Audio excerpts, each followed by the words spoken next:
Baik, kita mulakan pelajaran hadis. Hadis 926 atau 926. Bab syufa'ah. Bukan syufa'at ya, syufa'ah. Bab syufa'ah ialah orang yang bersekutu dengan orang yang lain untuk memberi bahagian dari rumah yang dimiliki bersama atau tanah yang dimiliki bersama. Itu syufa'ah, bukan syufa'at ya. Syufa'at itu pertolongan ya. Ini syufa'ah ya.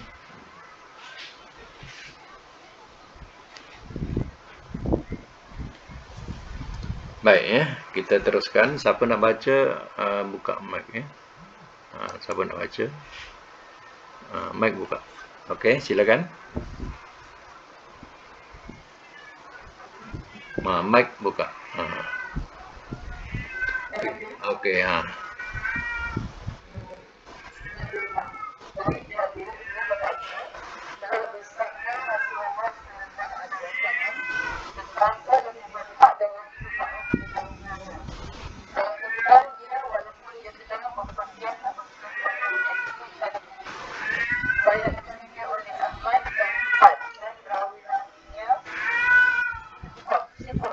Cikot. Baik ya, kita catatkan. Hadis 926. Hadis sah. Matan, tetangga yang gaib harus diberi tempo untuk penawaran rumah yang akan dijual.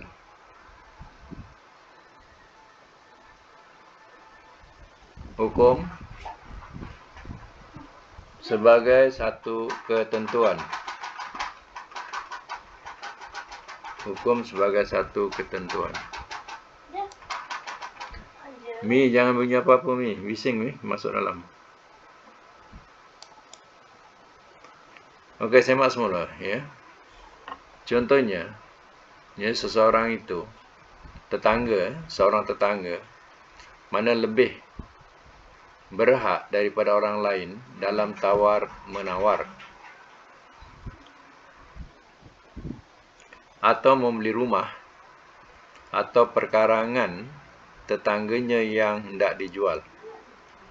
Apabila jalannya satu dengan jalan menuju rumah atau perkarangan tangganya yang berdekatan, tetapi apabila tetangga yang berdekatan itu sedang berjalan jauh atau belum balik, maka hak membelinya ditangguh sampai ia balik atau ia pulang dari rumahnya.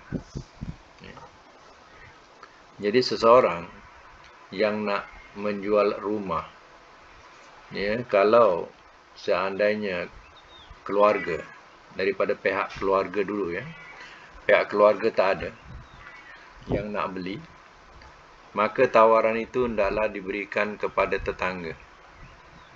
Kemungkinan ya tetangga itu ya mengharapkan ya kalau seandainya rumah itu dijual untuknya, mungkin dia nak berikan kepada anaknya ya. Kalau kita ya tidak menawarkan kepada mereka ya, itu satu ya kesalahan buat kita. Dikuatiri apa? Nanti yang membeli bukan ya, orang yang disenangi oleh tetangga, si pembeli ya. Jadi si pembeli ini tidak sebaik kita contohnya. Jadi kita sudah bertetangga dengan mereka lama dan hubungannya lebih daripada saudara. Tapi dia khawatir nanti bila ganti orang ya, orang itu tidak sepahaman dan mungkin ya perangainya tidak menyenangkan tetangga. Jadi itu satu kezaliman. Oleh itu, ya, kita tawarkan kepadanya dulu. Kalau seandainya ya dia tidak sanggup atau dia sudah berkecukupan dengan rumah-rumah, jadi ya baru kita tawarkan kepada orang lain. Jadi terlebih dahulu kepada pihak keluarga.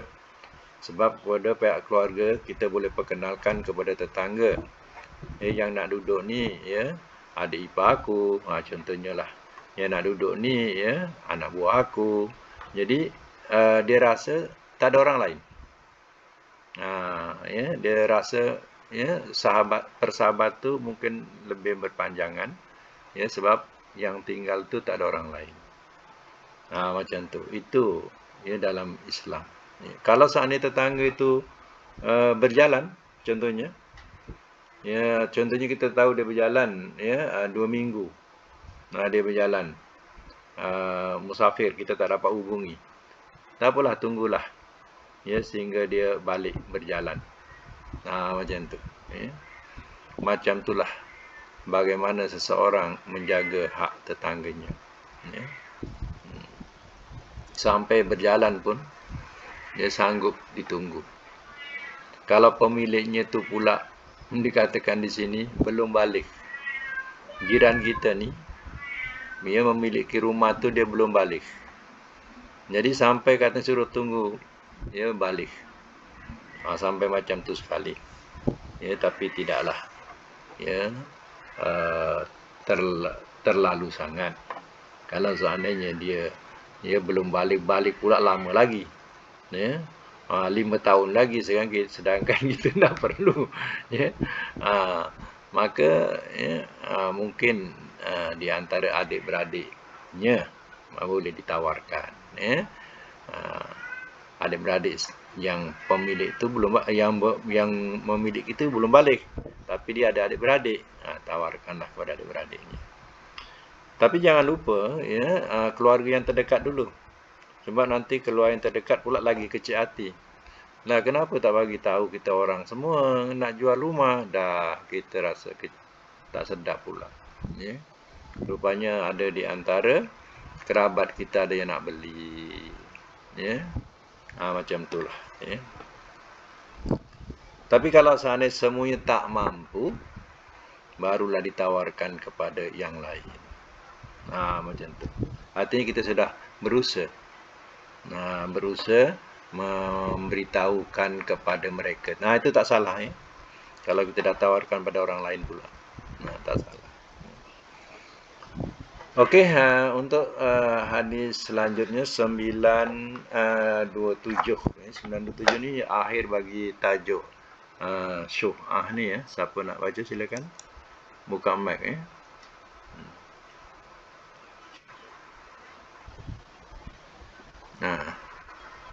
Okey, engkau.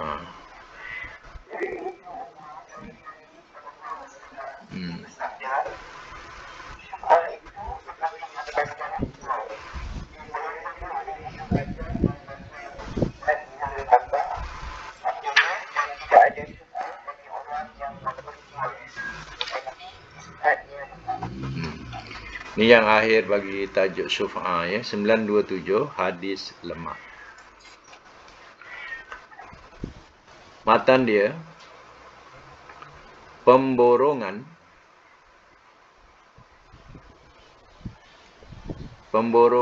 apabila sudah lewat waktunya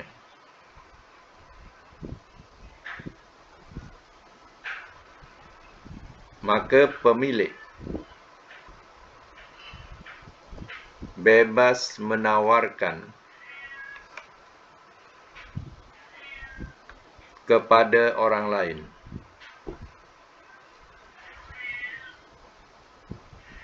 Hukum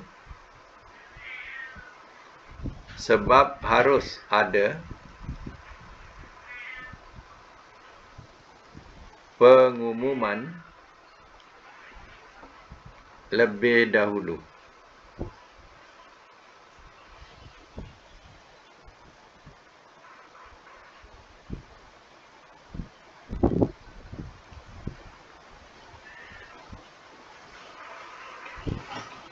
Baik. Ya, apa maksud hadis ini? Hak syuf'ah. Ya, syuf'ah. Seperti halnya seorang melepaskan seekor unta.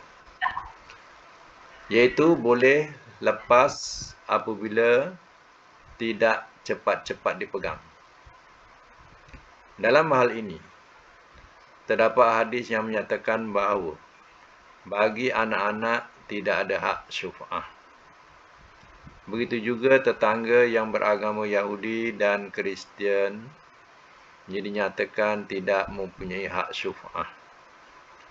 Namun, oleh para ulama ahli hadis dinyatakan hadis-hadis itu tidak sah. Oleh kerana itu, kita kembali kepada ketentuan pokok seperti yang tersebut pada hadis 925. Bahawa tetangga mempunyai hak syuf'ah. Jadi, 925, tetangga lebih berhak mendapat syuf'ah dibandingkan dengan hadis 927. Hadis ini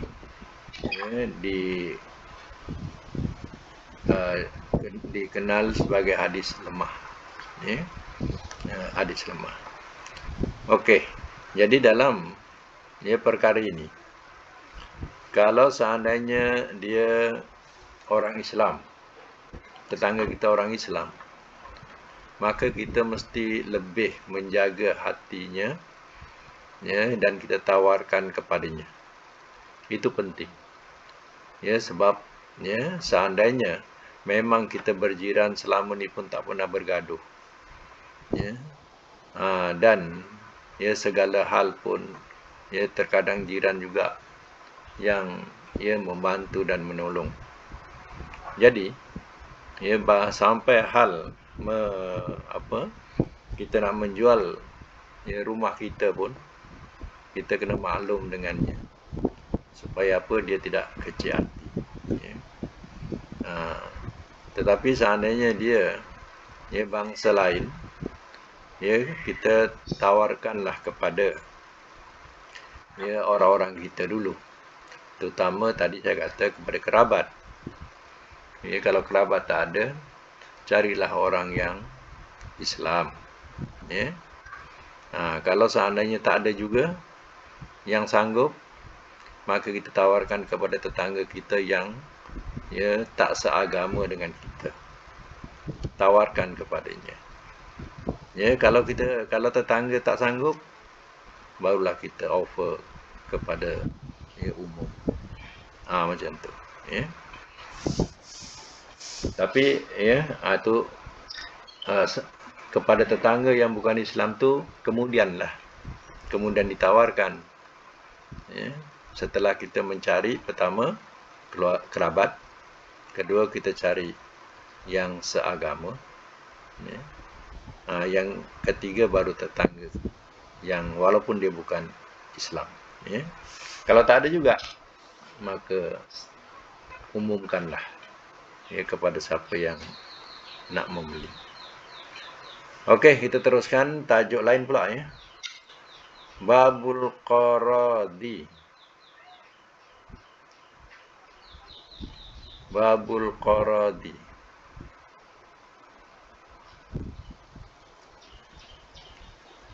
Atau juga disebut qirat.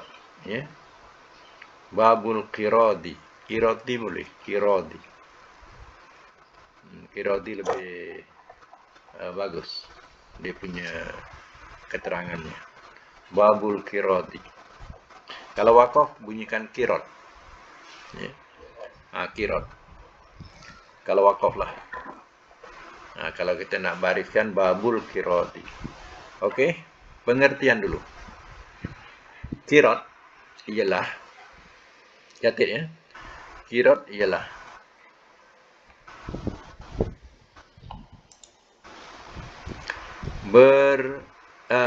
qirat ialah kerjasama antara dua orang atau lebih dengan pembahagian tugas.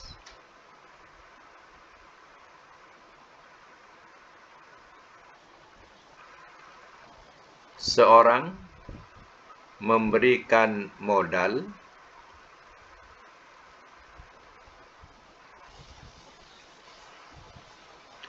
dan yang lain menjalankan atau pusingkan modal tersebut dengan syarat untungnya dibahagi 2.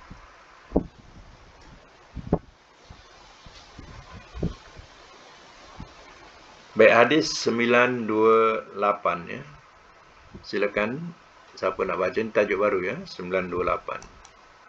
Buka mic ya siapa nak baca.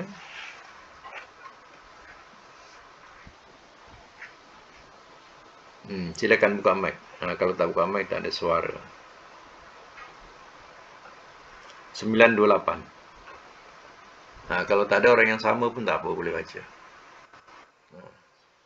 Kak Ju.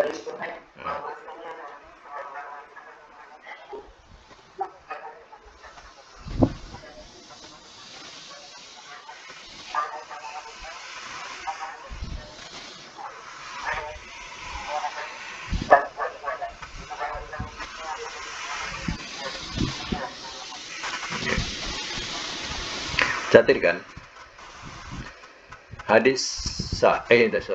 Hadis lemah. Matan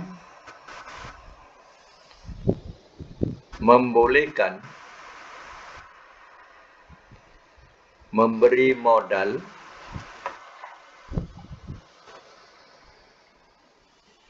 kepada orang lain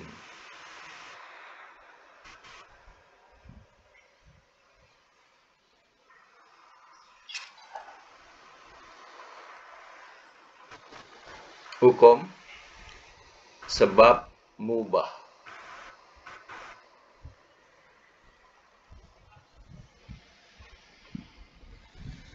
Dalam hadis 928 ini sebenarnya hadisnya adalah dhaif, lemah.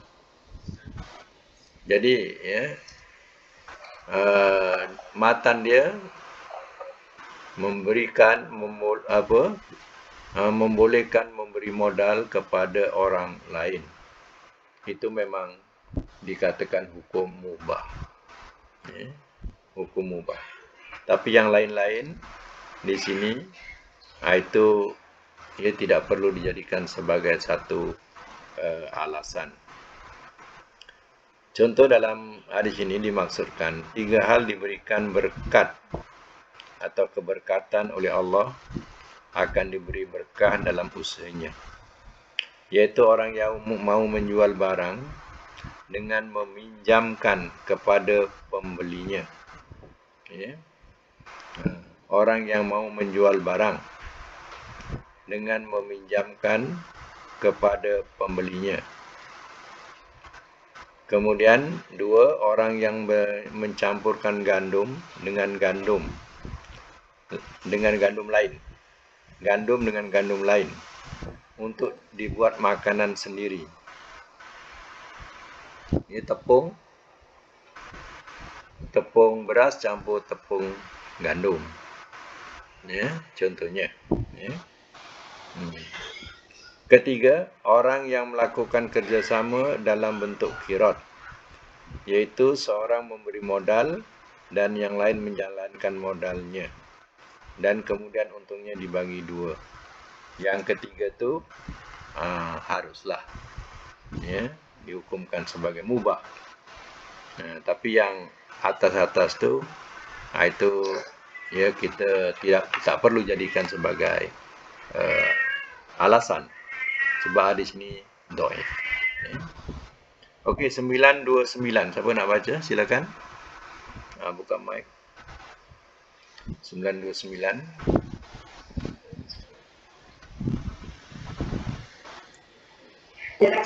Sila. Dari hasil belum bisa, karena saya adalah yang mensyaratkan agar seseorang bisa buat modal sebagai murid. Kirat, wakafkan, kirat.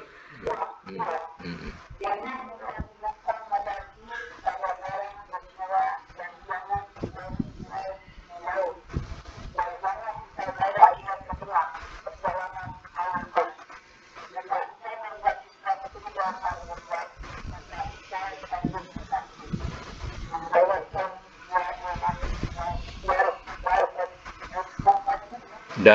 Daro Kutni.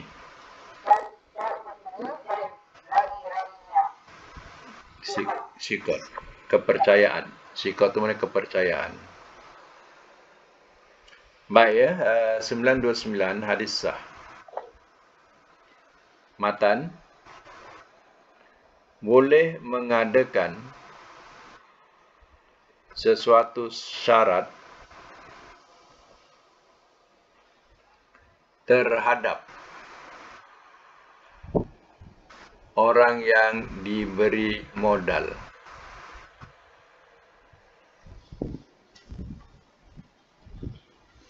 Hukum mubah.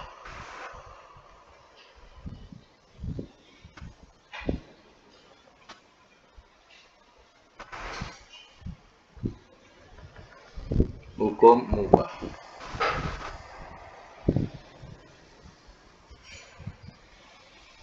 Baik, saya masuk mula.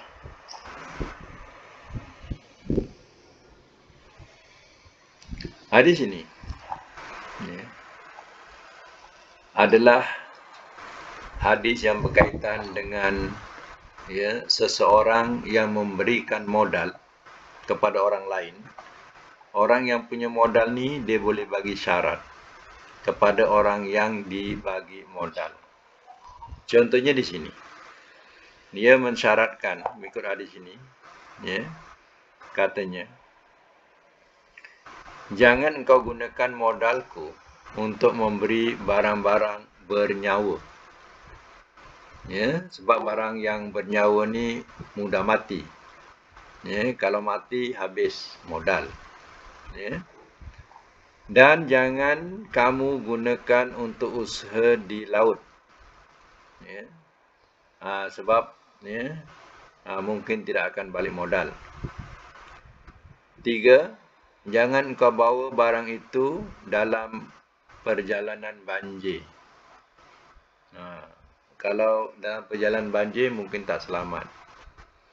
Jadi artinya ini 3. 3 ni sebagai satu contoh.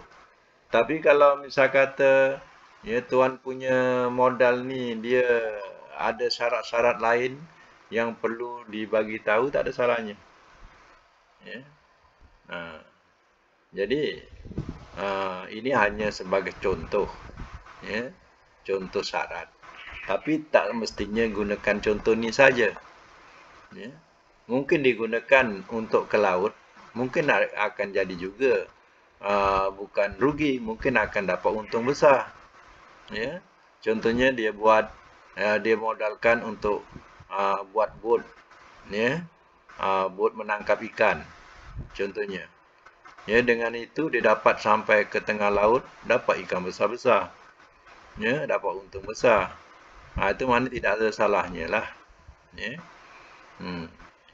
Begitu juga, hal-hal lain yang misal kata kita nak bagi syarat supaya jangan modal kita habis. Maknanya, contohnya misal kata kita beri modal untuk pemeliharaan ayam. Tapi ayam ni risiko juga tinggi. Kalau seandainya ada wabak terkena pada ayam, habis, semua mati. Habis modal. Banyaklah risiko sebenarnya, macam-macam risiko. Tapi kalau seandainya dah ada perjanjian, nak tanggung sama-sama lah, itu dah takdir lah. Contohnya dah takdir lah seandainya berlaku macam tu, itu tak mengapa. Macam ada orang buat ni, ditanam dekat kawasan Kuala Pilah. Ya. Dia modal besar jugalah dia buat buah apa ni, naga. Kan ada buah naga tu kan, buah naga. Modal besar, ya. Tapi bila dia dah memang dah nak menjadi, tiba-tiba datang kulat macam kulat dia rusak. Macam kulat rusak, jadi pokok tu kering, belum sempat menuai lagi dah, ya. Lebih kurang dalam 7 ekar macam tu, besarlah 7 ekar kan. Tu banyak, tapi yelah tak ada rezeki. Ya, modal besar tu nak cacakkan tiang dia. Dan nak buat tiang untuk dia, tiang batu tu, ya, modal besar, ya. Baja bukan main kuat. Ni pokok tu kuat baja, ya. Jadi itulah kadang rawatan sebenarnya. Kita kadang dalam bidang rawatan ni kurang mahir. Jadi akibatnya macam itulah terjadi macam tu, ya.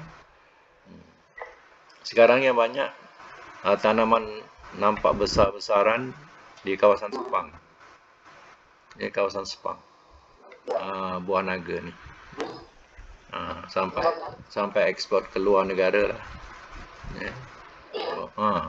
Buah naga ni. Ikan keli ada.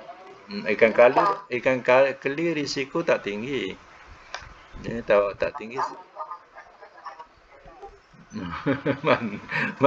Mati tak berjaga.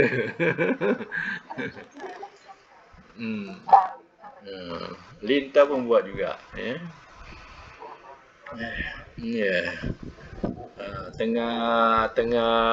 Tengah naik masa itu, Singapura yang beli. Lintah ni Singapura yang beli. Jadi digunakan untuk produk apa ni, kecantikan lah. Ya, macam contohnya untuk mengisapkan darah, ya, gunakan lintah. Kemudian pihak hospital pun nak sedut darah tu gunakan lintah juga, pakai lintah, ya. Jadi masa tu tengah naik, orang-orang semua buat. Bila dah terlampau banyak, jatuh harga dah. Itu habis tutup. Ya, ramai tutup, ya. Yang untung yang apalah, yang broker yang buat yang ejen buat projek tu, ya.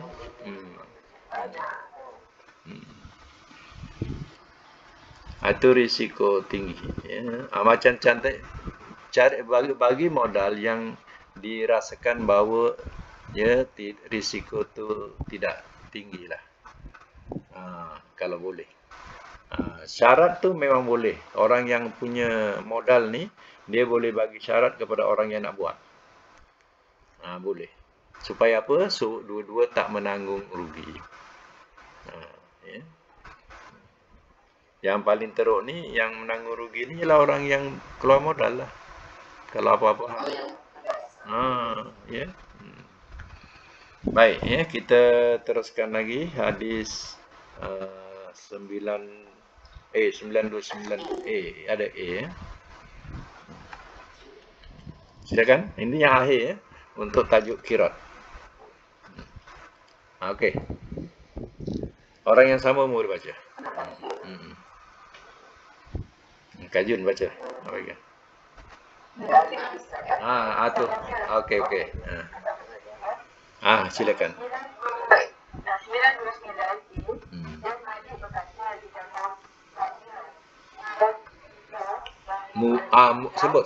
Sebut muwatta sebut muwatta.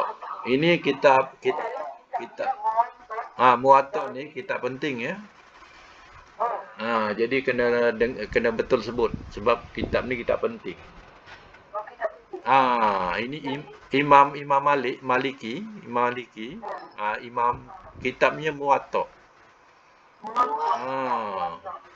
Muwatta.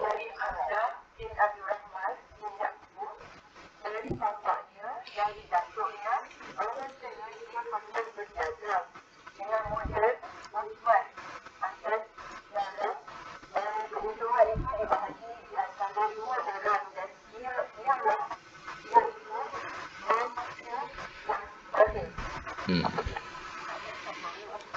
Tak apa.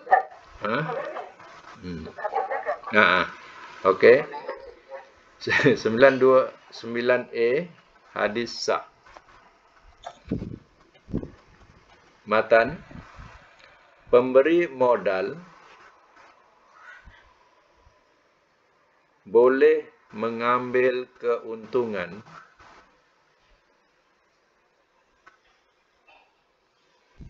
dari hasil modalnya itu. Saya ulang. Pemberi modal boleh mengambil keuntungan dari hasil modalnya itu. Sebab dia pengeluar modal, maka dia berhak mengambil keuntungan itu. Hukum mubah. Jadi maksud daripada hadis ini, Utsman pernah memberi modal kepada datuk, iaitu Yakub, datuknya Yakub, dengan syarat keuntungan yang diperolehi dari jual beli dengan modalnya itu dibagi dua. Jadi bila untung tu, yang tuan punya modal juga akan dapat bahagian. Itu dikatakan dibagi dua. Ini namanya kirot, bab kirot. Satu orang bagi modal, satu orang mengusahakan. Senang kira macam tu ringkasannya. Itu kirot. Maknanya dalam Islam dibolehkan demikian. Kadang orang dia ada modal tapi tak tahu nak jalankan. Tapi orang ni dia boleh jalankan perniagaan contohnya tapi tak ada modal. Jadi dua-dua ni berganding bahu.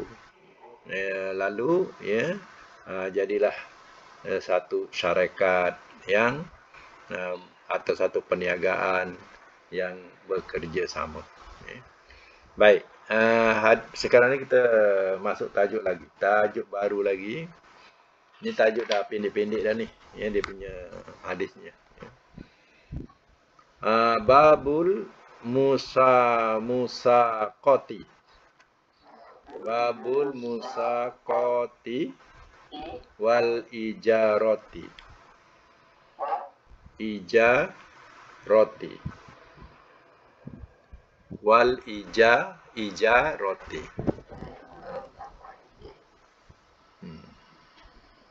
Bariskan ya. Babul musaqati wal ijarati. Baik, sekarang ni kita ambil pengertian dulu. Pengertian ya, catatkan satu musaqah. Musaqati wakafnya musaqah. Nombor satu musaqah. Maknanya memberikan sawah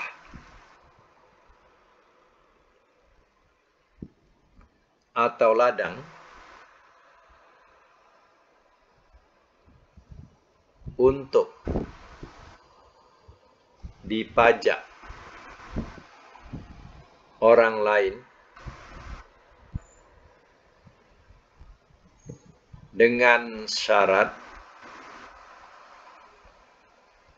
hasilnya dibagi dua atau sesuai dengan perjanjian.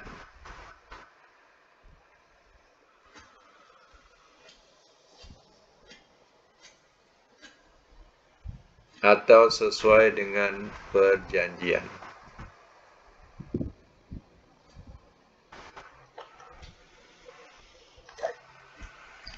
Satu. Nombor dua, ijarah. Ijarah. Mana mengupah seseorang untuk melakukan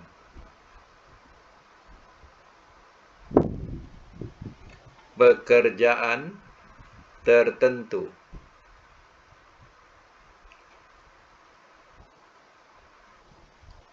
atau menyewa sesuatu untuk dipergunakan dalam kerja.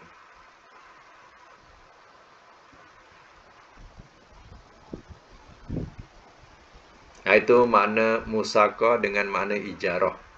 Ya, sebab bahasa Arab ni kadang sebut musaqah, ijarah. Ya, dia punya maksud kita tak tahu. Pengertian kita tak tahu. Sekadar musaqah, ijarah, pendek je. Ya. Dia mempunyai maksud. Baru kita boleh faham. Ya. Baik, sekarang ni baca 930. Siapa nak baca? 930. Silakan. Silakan. Dari Ibnu Umar, bahawasanya Rasulullah SAW telah melakukan muamalah kepada penduduk Kaabah dengan separuh hasil yang keluar dari buah atau biji-bijian. Baik, catatkan ya. Hadis 930, hadis sah. Matan, boleh bermuamalah. Boleh bermuamalah.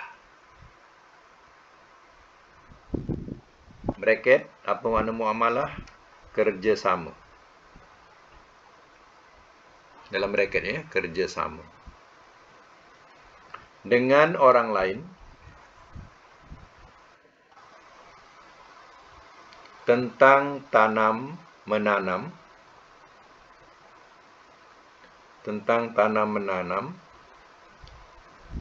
dengan syarat hasilnya dibagi 2.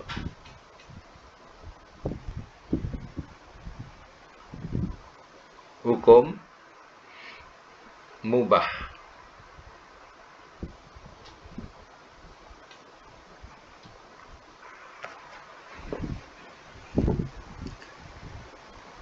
Dalam hadis ini yang dibaca, hadis 930 ni, maksudnya Rasulullah telah menyerahkan tanahnya yang ada di Kaabah. Ya, sebab Nabi dapat banyak tanah di Kaabah. Ya, setelah orang-orang Yahudi semua habis lari. Ya, ditinggalkan kampung halamannya. Ya, jadi Nabi dapat tanah di Kaabah. Ya, jadi ceritanya Rasulullah telah menyerahkan tanahnya yang ada di Kaabah untuk diusahakan oleh penduduk Kaabah dengan perjanjian hasilnya dibagi 2. Nah, jadi orang yang duduk di Kaabah tu dia bertani ke, apa yang dia nak buat, bercucuk tanam ke, dengan syaratnya kalau hasil tadi hendaklah dibagi 2. Itu maknanya tidak ada kesalahan dalam hal ini, sebab ini adalah satu hukum kelengkapan dalam Islam. Jadi sampai hal-hal yang remeh-remeh macam ni pun telah ada dalil atau bukti. Kena baca satu lagi ya. 130A.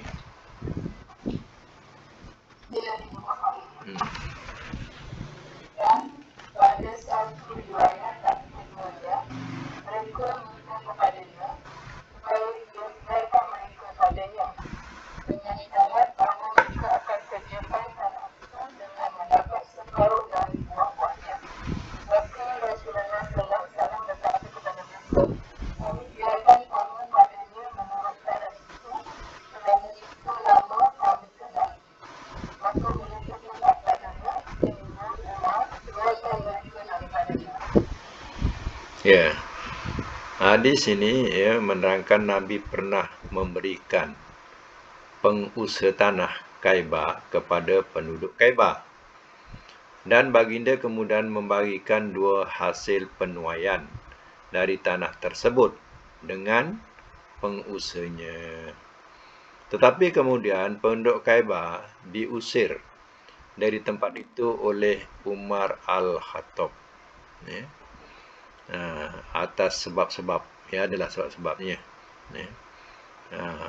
Penduduk Kaibah itu diusir. Ada lagi, sama lagi, kena baca lagi 930B.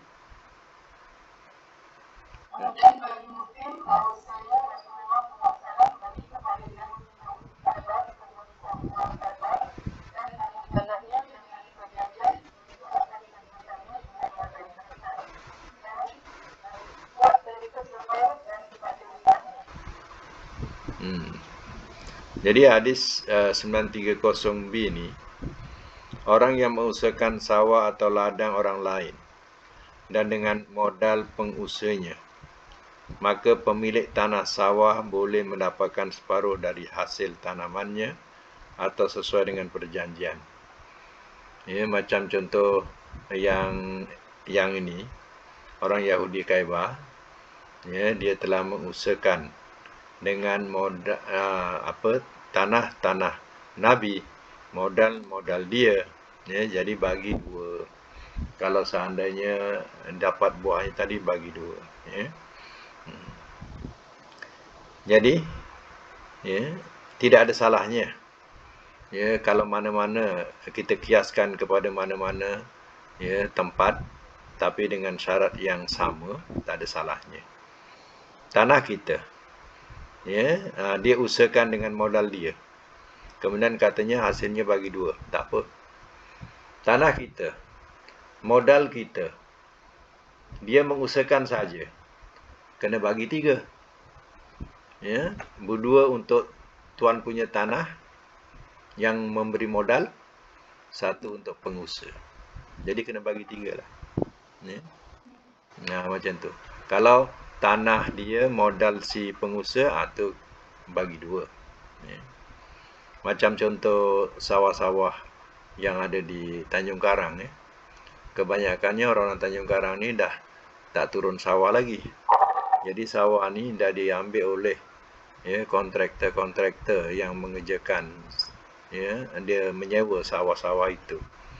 Jadi, ya, walaupun dia duduk di tengah sawah, tapi beras tu bukan dia punya.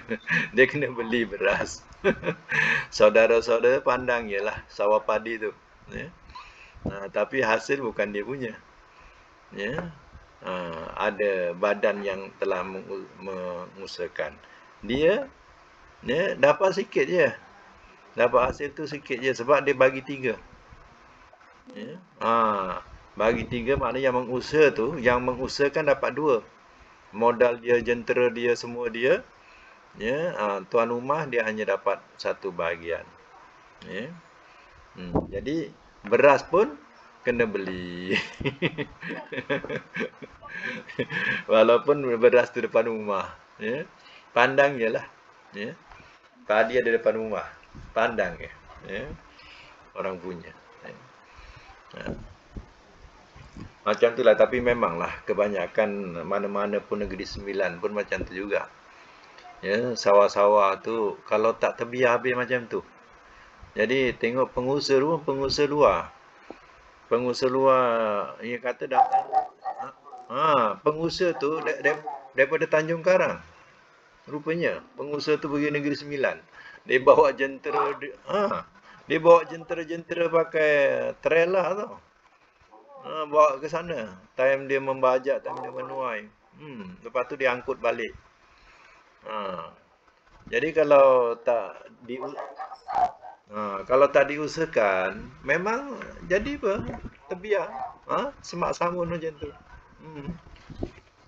Jadi, tapi padi sekarang ni cepat. Ya, 3 bulan je. 3 bulan dah menuai. Dia tak tinggi, rendah ya. Ya.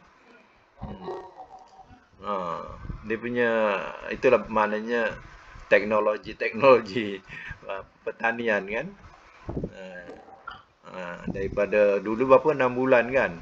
6 bulan baru dapat menuai. Sekarang tak 3 bulan, 3 bulan, 3 bulan ya, macam tu ya. Dia dapat tuai dah.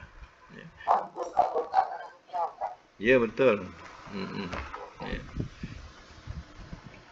Sebenarnya negara kita ni tak nak subur. Tapi pihak pertanian dia kena berusaha juga untuk betul-betul Malaysia ni jadikan sebagai negara yang banyak tanaman. Ya. Tanaman penting. Janganlah kasih yang tua, kasihlah yang muda-muda. Yalah, itu adanya Universiti Pertanian. Di situlah anak-anak muda dia gunakan jentera moden. Ya. Yalah. Kena buat besar-besar lah. Ya. Masalahnya kalau kita tak tumpukan kepada pertanian, ya, kalau berlaku apa-apa sekatan negara, kita tak makan jawabnya. Sebab kita banyak import. Ya. Ada satu negara kecil, Norway ke ya? Negara kecil. Tapi hasil pertaniannya sampai import ekspor keluar. Ya. Memang kena buat. Ya, kalau apa-apa berlaku, sekatan ekonomi dan sebagainya, ya kan? Memang tak makan japnya. Ya. Teruk kita. Ya, padahal kita ni negara subur. Ya. Macam Mesir, dia kalau tepi Sungai Nil tau. Sungai Nil ni adalah tanah yang subur. Tapi ceritanya mereka ni pemalas.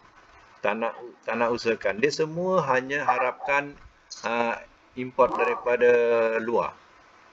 Makanan. Jadi kalau berlaku apa-apa, ya memang Mesir memang kebuluran lah. Padahal itu tanah subur tu. Ya. Itu pentingnya pertanian tadi. Ya. Nampaknya sekadar itu dulu untuk pembukaan bab musaqah wal ijarah. Ya. Akan datang kita boleh sambung lagi lah insyaAllah. Ya. Alhamdulillah, selamat berpuasa semua. Sadaqallahul azim.